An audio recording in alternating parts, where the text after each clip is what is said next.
अद्भुत नागमणि मेरे कब्जे में आ गई है। इस शक्तिशाली नागमणि का इस्तेमाल करके मैं सर्वशक्तिमान हो जाऊंगा। इतिहास में नागमणि को हासिल करने वाला मैं पहला इंसान हूँ।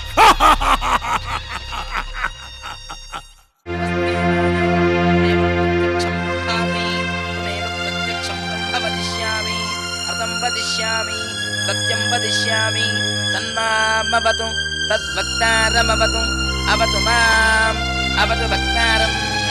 ॐ शान्तिः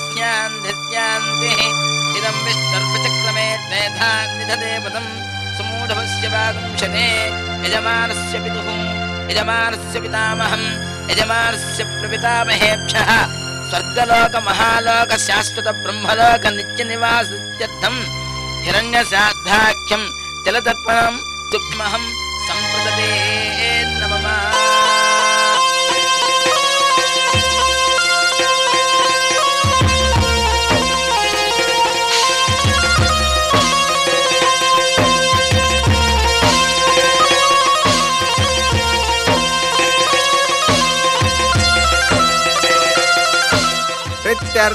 प्रीत्यर्थम इदन्ते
आकाशात् पततन्तोऽयं यथा गच्छति सागरं सर्वदेव नमस्कारः केशवं प्रति गच्छति।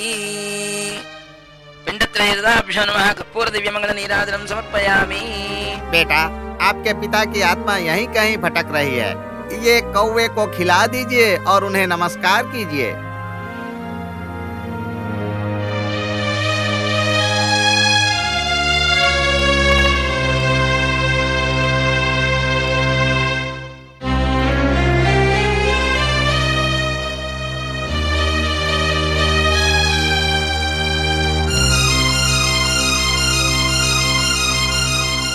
ये क्या है?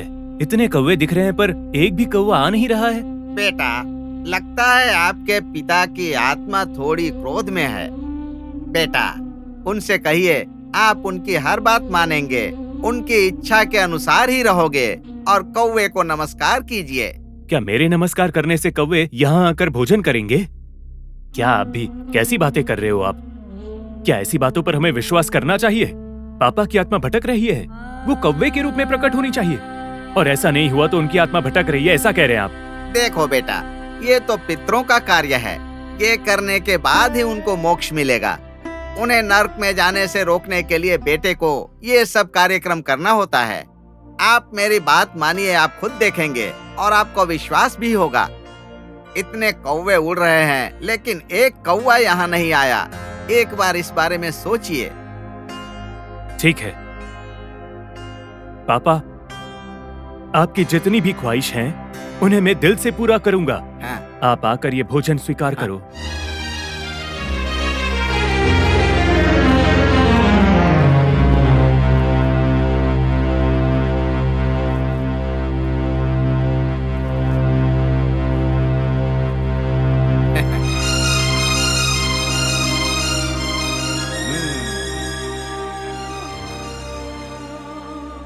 पर मैं उस नागराज को कभी माफ नहीं कर सकता। कहीं भी एक भी सांप दिखने नहीं दूंगा। मेरा सामना जिस सांप से भी होगा उसे छोड़ूंगा नहीं। मुझे माफ कर दीजिए पापा, आपसे मैंने झूठ बोला है। चलिए पंडित जी।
ये मैं नहीं बोल रहा हूँ, तालपत्र के ग्रंथ में जो लिखा है वो बता रहा हूँ। यदि उन शक्तियों को पाना चाहते हो तो गोदावरी पुष्कर काल तक तुम्हें प्रतीक्षा करनी होगी। तुमसे पहले भी इस मणि को प्राप्त करने की लालच में कई लोग मर गए हैं। तुमने नागमणि को प्राप्त कर लिया है तो घमंड कर रहे हो।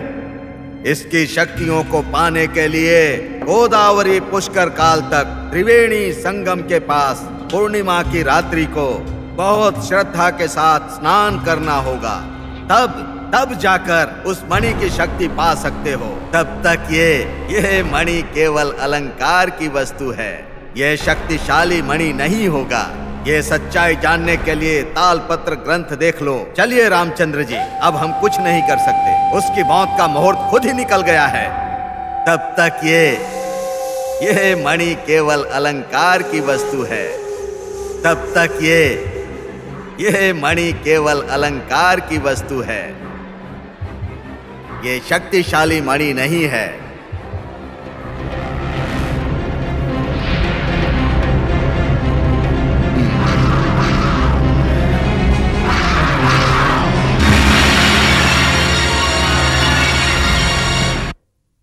रामचंद्र जी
आप क्या बात कर रहे हो?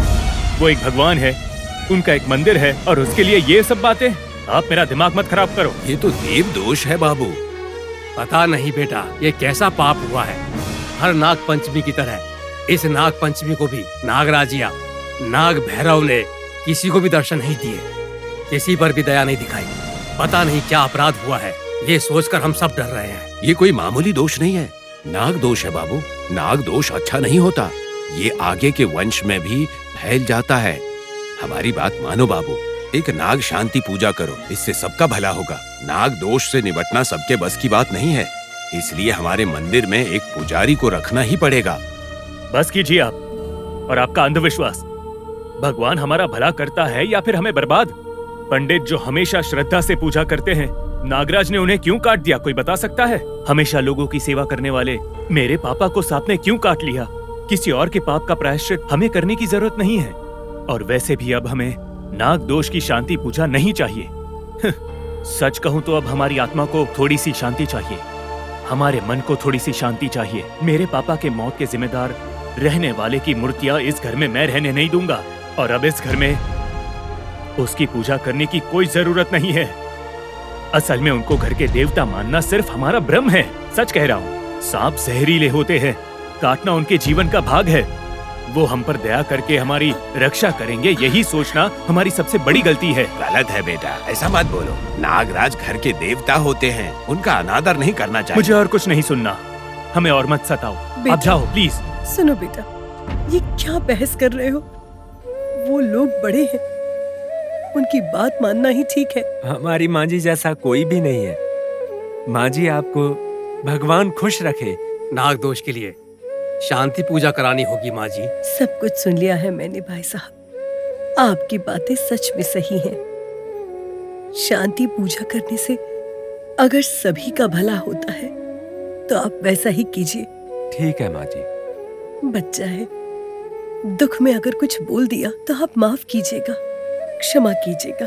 ऐसा मत कहिए माँ जी, आपके बेटे का मन मुझे बहुत अच्छी तरह से पता है। उन्हें थोड़ा गुस्सा आता है पर उनका मन एकदम साफ है। हम चलते हैं माँ जी। हम चलते हैं माँ जी।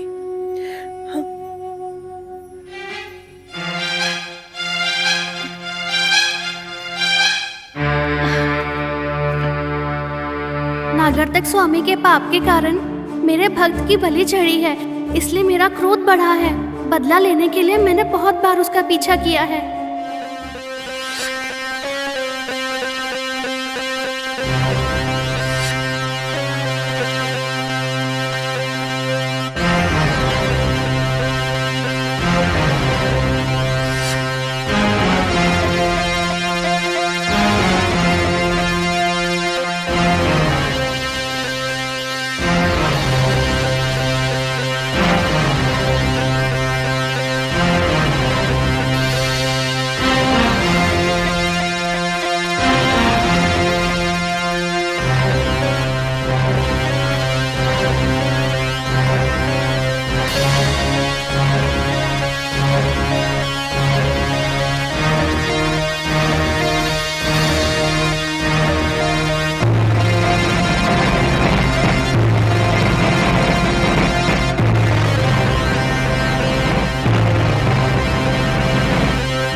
पूजा के लिए फल लेकर आओ। गुरुजी। मैं जल्दी चलो जल्दी चलो। सारे एक जैसे हैं, सारे ही तोड़ लो। अभी तोड़ता हूँ। सारे तोड़ लो। ये भी अच्छा है। हाँ उधर उधर अरे तुम किसी काम के नहीं हो, तुम तो फल तोड़ने के काम पे नहीं आ सकते। कमाल है। ये फल ये लाओ। गुरुजी, अरे तनिक रुको, हम फल तोड़ रहे हैं। पेड़ में बहुत सारे फल हैं, आइए देखिए। आइए आइए। हाँ आइए गुरुजी।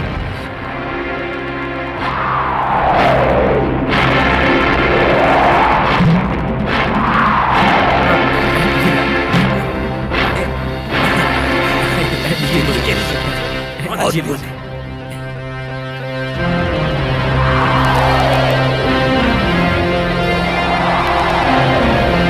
नहीं, जमीन में गिरे हुए फल पूजा के लायक नहीं है। चलो चलते हैं।